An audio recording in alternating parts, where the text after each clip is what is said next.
Hello friends, बहुत बहुत स्वागत है आप सभी का हमारे यूट्यूब चैनल में। और दोस्तों, आज के इस वीडियो में लास्ट डेट के जो IBPS क्लर्क में पूछे गए क्वेश्चन थे इंग्लिश के, उन क्वेश्चन को आप लोगों के साथ शेयर कर रहा हूँ।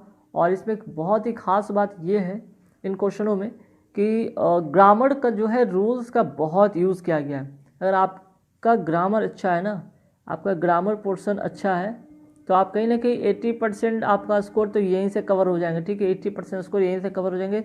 इससे ज़्यादा कुछ आपको करने की ज़रूरत भी नहीं है। और इसी में आपको 20+ स्कोर आ जाएंगे। 20+ स्कोर आना बहुत बड़ी बात होती है। अगर आप क्लर्कल एग्जाम में अगर इंग्लिश में 20+ लेते हो तो काफ़ी स्कोरिंग होता है और यहाँ से आपका रिजल्ट होने का 100% चांस बनता है। अब ये ग्रामर पोर्शन में क्या क्या पढ़ना होता है जो इंपॉर्टेंट है, देखिएगा। जितने भी यहाँ पे क्वेश्चन है सब में क्या यूज़ किया गया है, आर्टिकल। आप लोग से ये आर्टिकल पढ़ना क्यों जरूरी था? मतलब बकवास है? बिल्कुल नहीं, आर्टिकल नहीं पढ़ना होगा। पार्ट ऑफ स्पीच, ये पार्ट ऑफ स्पीच जो है काफ़ी इंपॉर्टेंट है भाई। फिर उसके बाद आपको पढ़ना क्या होगा, फ्रेजल वर्ब। फ्रेजल वर्ब,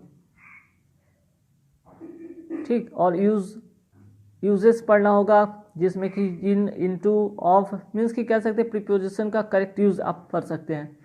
तो यहाँ पे ये 3-4 जो चीज़ है टॉपिक जिस पे आप फोकस कर लो, जिसमें आपका इंग्लिश क्लियर हो जाएगा। देखिए यहाँ पे क्वेश्चन में आप लोगों के साथ शेयर सॉल्व करूँगा, जिससे आपको लगे कि वाकई में ये आर्टिकल पार्ट ऑफ स्पीच पढ़ना काफ़ी इंपॉर्टेंट होगा। तो आइए देखते हैं। पहला क्वेश्चन देखिएगा, the company was keen at cutting down on the employ overheads in order to make the business profile. अब मुझे मान लिया कि इसका अर्थ भी नहीं पता है, लेकिन यहाँ पे जो डार्क वाला देख रहे हैं, ये डार्क अंडरलाइन किया हुआ है। डार्क मीन्स कि बोल्ड में जो लिखा हुआ है कटिंग डाउन, इसका फ्रेजल वर्ब पूछा गया है। कटिंग डाउन का फ्रेजल वर्ब पूछा गया है। तो कट डाउन का मतलब होता है रिड्यूस करना, कम करना। तो आंसर क्या होगा, ये नंबर, और इसका आंसर होगा रिड्यूस। आइए क्वेश्चन नंबर 70 में देखते हैं। It was difficult to put up with the engaging, put up with the nagging relatives during the growth year. अब यहाँ पे देखिएगा पुट अप विथ का मतलब पूछा गया है। ठीक है, पुट अप विथ का मतलब पूछा गया है।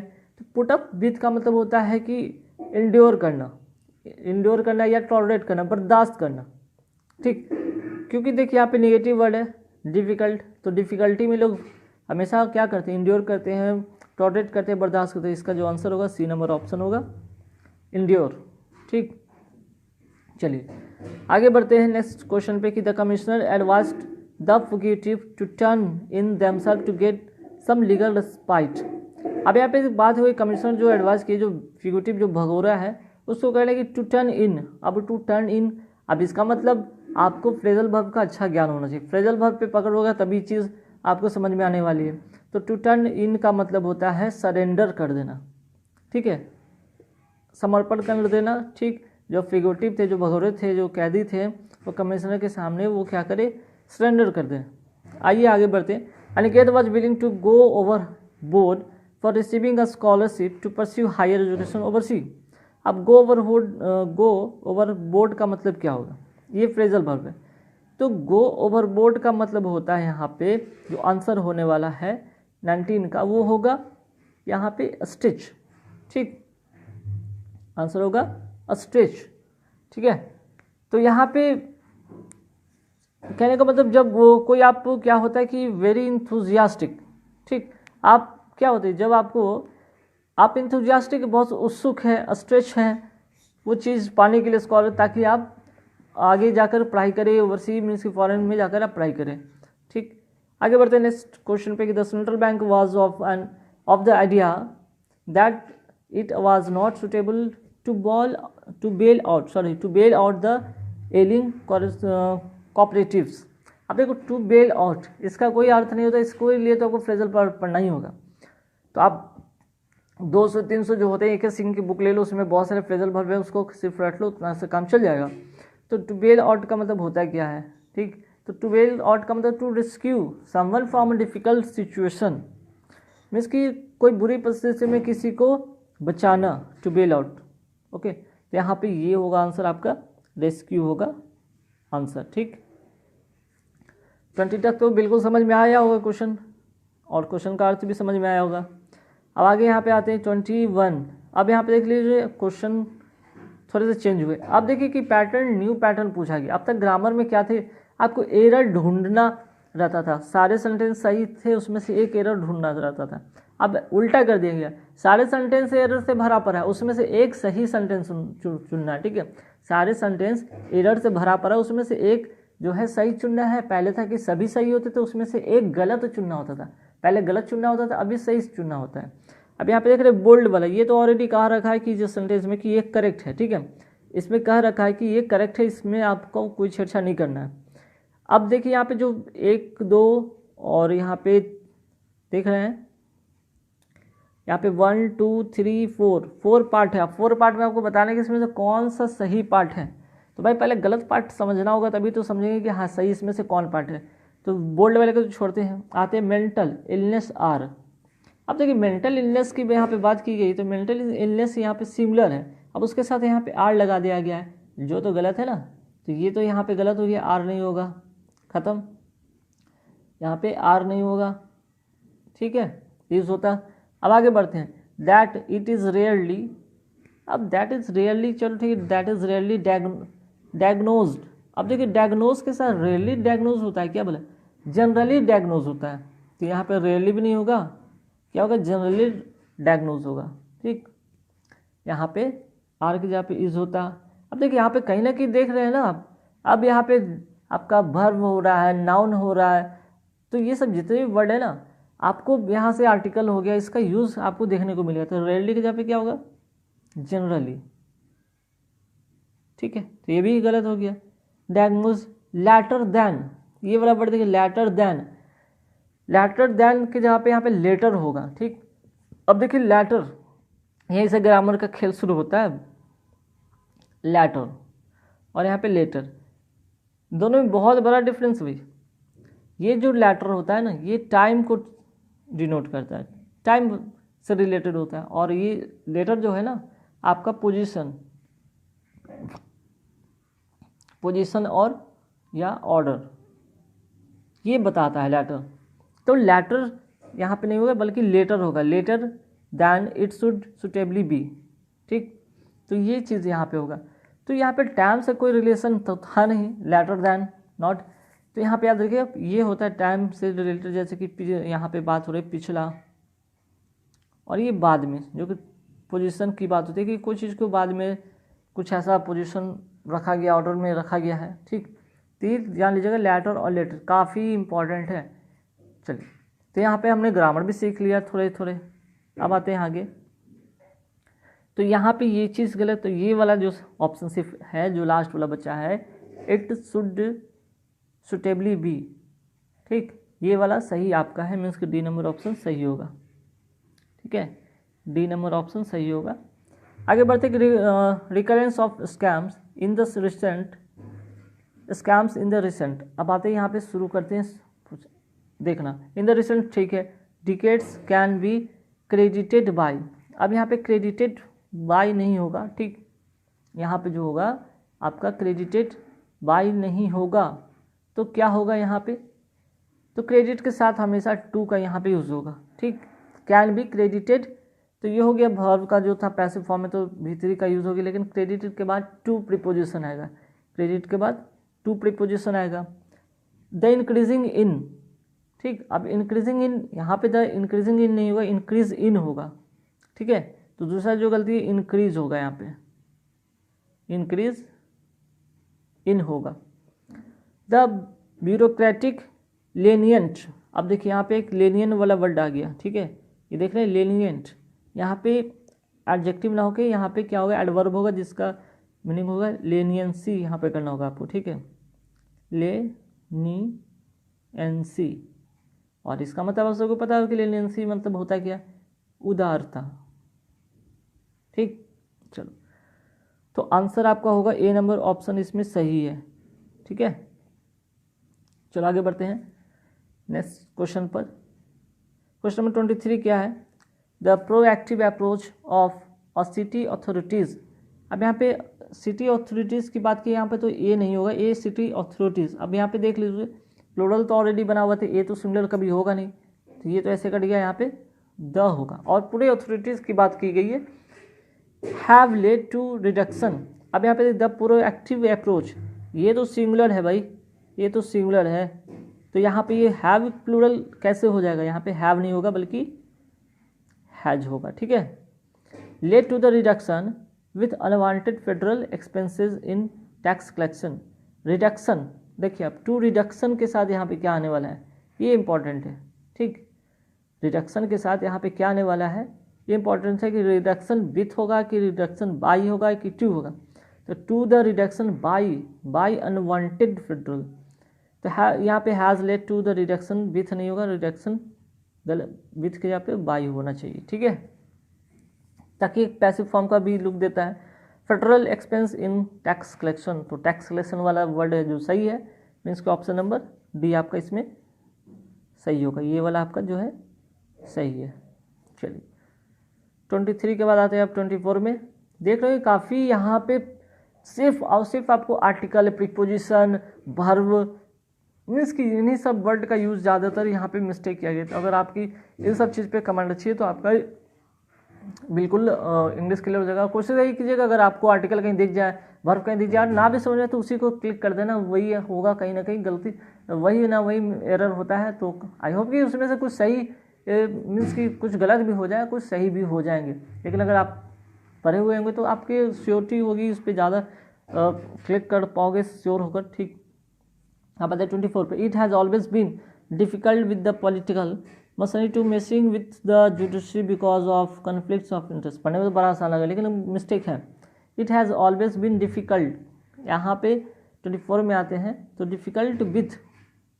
डिफिकल्ट विथ नहीं, वो difficult for the political, with the political किसी चीज़ से जुड़ाव का वो विथ होता है, किसी चीज़ से लगा हुआ है। यहाँ पे पॉलिटिकल के लिए हो रहा है, के लिए का वर्ड आ रहा है, यहाँ पे विथ नहीं होगा बल्कि क्या होगा, फॉर होगा। आगे बढ़ते हैं, मशीनरी टू मेसिंग विथ, अब देख लो टू यहाँ पे 2 + V1 होता है, 2 + V1 होता है, तो मेसिंग नहीं होगा बल्कि क्या होगा, मेस होगा, तो ये गलती हो गया। The judiciary because of the conflicts of interest, अब यहाँ पे कन्फ्लिक्ट ऑफ इंटरेस्ट एक जो है फ्रेजल वर्ब है, यहाँ पे इसको कन्फ्लिक्ट ऑफ इंटरेस्ट होगा, ठीक है, कन्फ्लिक्ट्स ऑफ इंटरेस्ट। तो ये सारे पार्ट में हुए गलत, तो 24 में जो होगा आंसर आपका होगा C number, the judiciary because, ये वाला सही ऑप्शन सी। आगे बढ़ते हैं 25 पे आते हैं, my driver revved the engine hard in an attempt to increasing. अब देखो फिर 2+, जैसे यहाँ पे 2+ V1 आना था, 2+ V1 आना था, इसी तरह यहाँ भी क्या होगा 2+ V1 होगा, तो यहाँ पे इंक्रीजिंग ना होकर क्या होगा, इंक्रीज होगा, ठीक है। द अवेलेबल पावर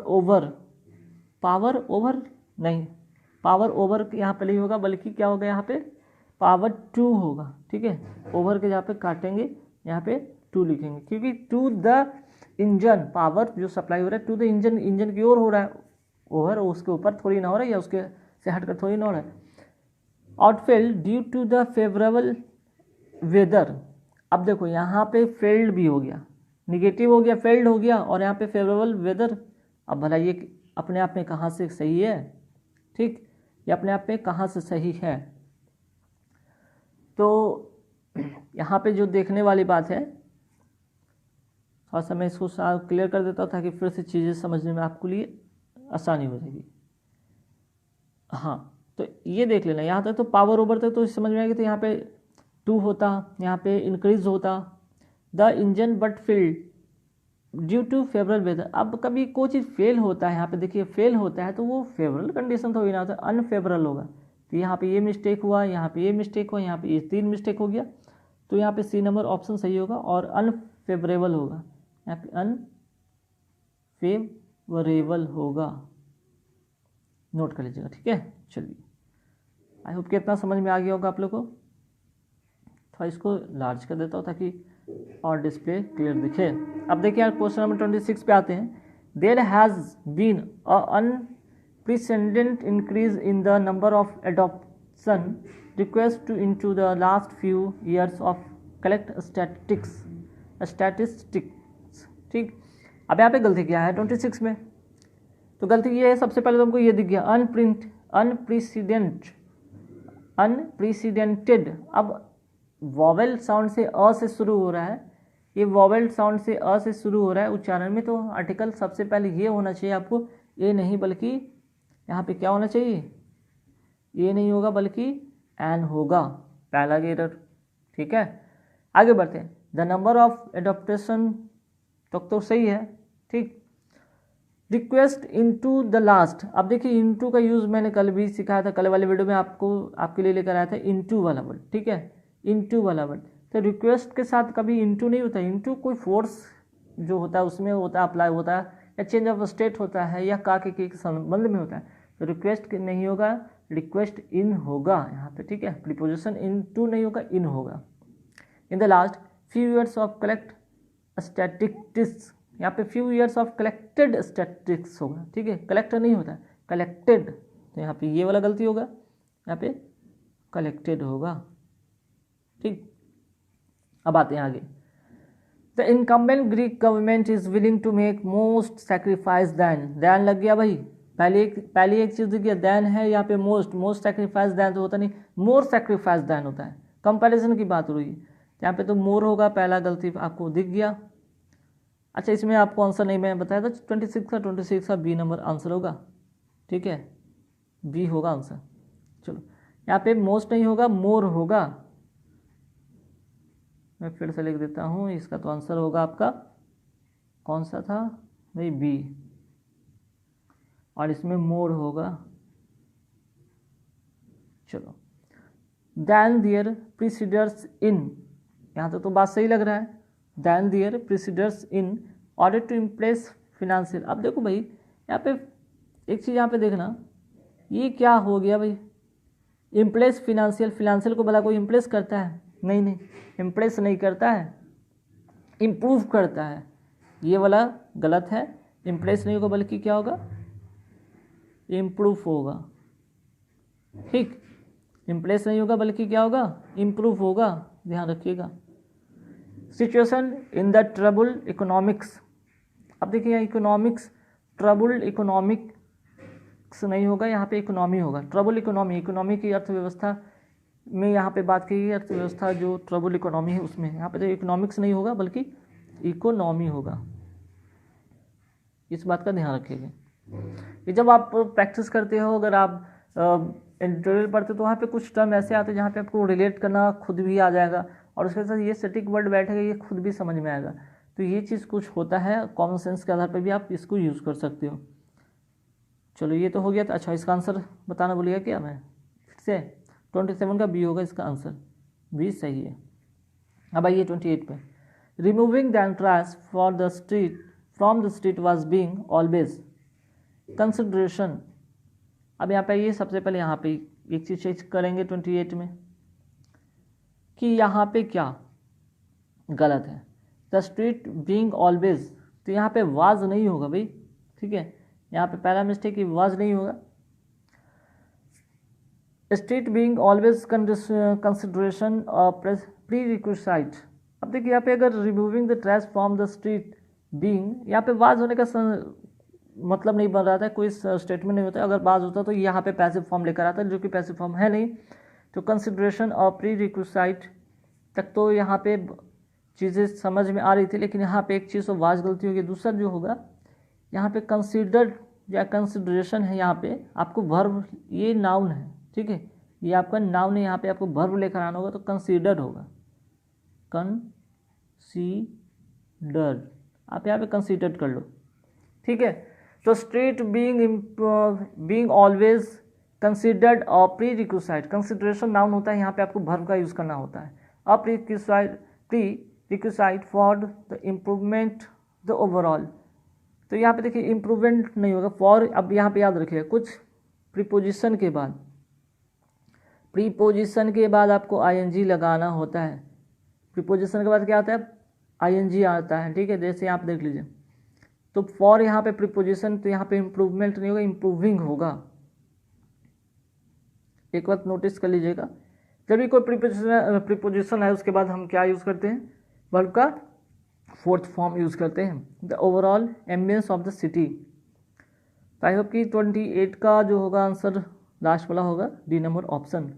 तो देख लेगा कितना हम लोग ग्रामर सीख रहे हैं। कहीं ना कहीं सारा जो होता है इंग्लिश बेस्ड ही ग्रामर फॉर्म पे 80% आपका ग्रामर होता है, बाकी 20% वोकैब होगा और आपके जो है कि समझ, आपकी पावर, समझने की पावर, आपकी कंसिडरेशन उस पर क्या है, अंडरस्टैंडिंग क्या है, इस पर डिपेंड करता है। ओके चलिए अब आते हैं 29 पे। 29 में क्या है कि referring to the attention receive for the pilot project the district collector commemoration the social workers involve in the execution of an crucial plan. अब इसमें गलती कहाँ कहाँ है अब देखते हैं 29 में। तो 29 में जो होगा यहाँ पे सबसे पहले रिसीव्ड बाय द पायलट, चूँकि आप देख लीजिए यहाँ पे पैसिव फॉर्म का यूज़ किया गया, referring to the attention received by the pilot, एक गलती।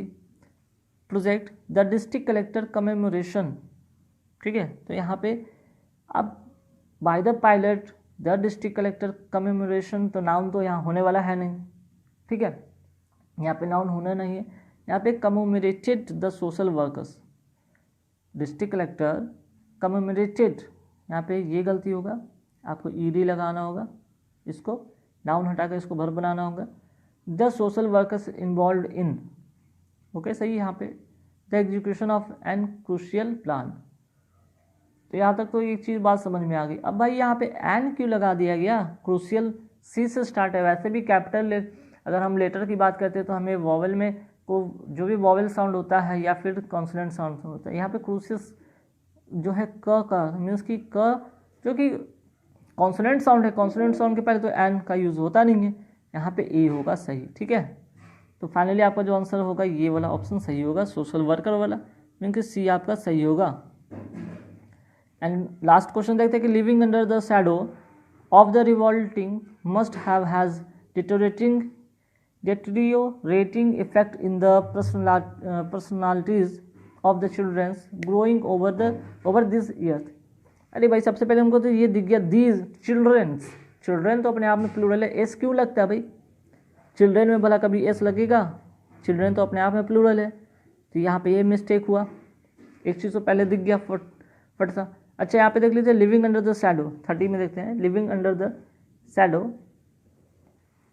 तो ऑफ द रिवोल्टिंग नहीं होगा, यहाँ पे जो होगा नाउन होगा, ऑफ द रिवोल्टिंग नहीं होगा बल्कि रिवोल्ट होगा, रिवोल्ट, यहाँ पे नाउन यूज़ करेंगे, ठीक।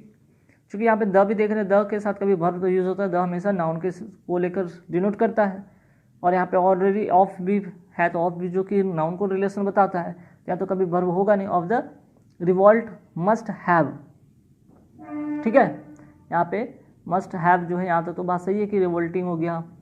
अच्छा उसके बाद यहाँ पे 30 का आते हैं, ठीक है, यहाँ तक तो क्लियर है, of the revolting must have has deteriorating effect in, अब यहाँ पे इन नहीं होगा, इफेक्ट ऑन होगा, ठीक है, इफेक्ट ऑन होगा, इन नहीं होगा, इफेक्ट ऑन, किसी चीज़ पर इफेक्ट होता है। द पर्सनालिटीज़ ऑफ चिल्ड्रन, और चिल्ड्रन में आपको गलतियाँ तो दिख गया, तो फाइनली आपका जो आंसर होगा डी नंबर ऑप्शन होगा, ठीक है।